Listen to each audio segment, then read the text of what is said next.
Hello সবাইকে, কেমন আছো সবাই? তো সকালবেলা ঘুম থেকে উঠে প্রথমে চা খেয়ে নিচ্ছি। আর চা খেলে একটু মুড ফ্রেশ হয়ে যায়। তো সৌদিয়াকে পড়তে পাঠিয়ে দিচ্ছি। সৌদিয়াকে আজকে সকালে পড়াচ্ছে, খবর পাঠিয়েছে, ওই জন্য ওকে পড়তে পাঠিয়ে দিচ্ছি। আর আমি কাজবাজগুলো গুছিয়ে নেব।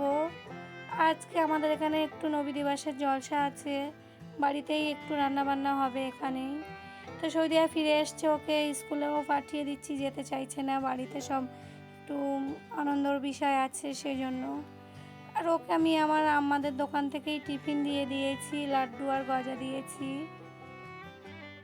সৌদিয়া একটু মিষ্টি খায়, কিন্তু সব সময় না।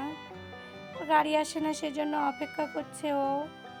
আর ওকে গাড়িতে তুলে দেবো বলে আমিও একটু দাঁড়িয়েছিলাম। আর এখানে জলসার রান্নাবান্নার জন্য সব কিছুই আয়োজন চলছে। আর নবী দিবসের জলসায় মেয়েদেরই দায়িত্ব থাকে এইসব কোটা বাছা করার জন্য। আর রান্নাটা আমাদের বাড়িতেই হয়, তার কারণ আমাদের উঠোনটা একটু বড় মতো, সেই জন্য এখানেই রান্নাটা হয়। তো সবাই এখানে, জায়েরা আছে, শাশুড়িরা আছে, সবাই মিলে এখানে কোটা বাছা চলছে। আর সব কিছুই আজকে তোমাদের সঙ্গে শেয়ার করব। আর সন্ধ্যার কাছাকাছি রান্নি চলে এসেছিল একটু সময় থাকতে। তো এখানে রান্নাবান্না চলছে।